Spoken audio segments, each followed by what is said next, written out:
Paran kepada semua, harap anda semua bersedia. Harga barang akan naik sangat-sangat tinggi. Ini bukan salah negara kita, ini bukan salah negara jiran, ini akan berlaku seluruh dunia. Dan benda ini benda penting, jadi share kepada rakan-rakan anda supaya semua boleh bersedia dengan harga barang yang akan melambung mendadak. Kenapa? Sebab Strait of Hormuz telah ditutup. So kalau korang lihat, normally kapal-kapal akan lalu terusan Suez untuk dia potong laluan dan cepat sampai ke bahagian Eropah.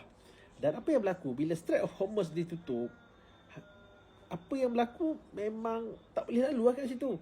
Dan korang lihat sendiri, ada kapal tangki minyak yang langgar arahan. Apa yang berlaku? Dia diletupkan, guys.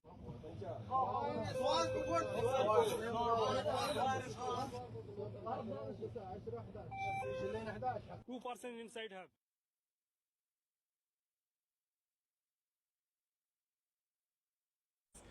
Ini kapal tangki yang bawa minyak.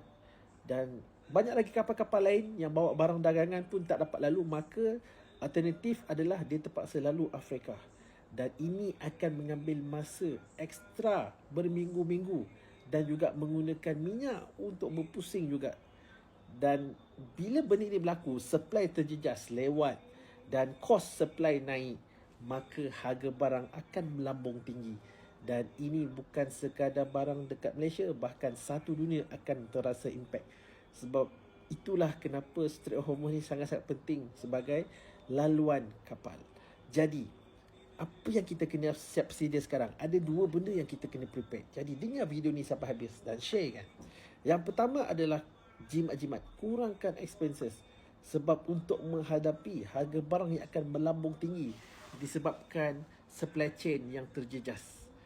Yang kedua, naikkan lagi income. So, naikkan income, anda boleh belajar apa-apa teknik, apa-apa ilmu untuk anda tambahkan lagi income. Sama ada nak buat side income ke, ataupun korang nak belajar dengan capital, buat lagi capital ke, dengan trading ke, semua sebagainya.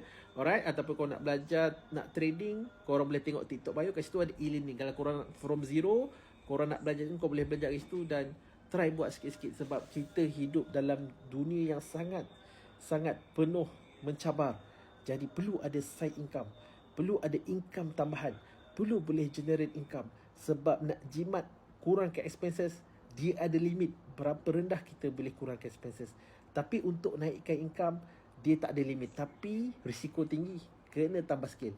Kalau tak, anda buatlah side income, buat Grab ke, buat gig punya ekonomi, tak ada masalah.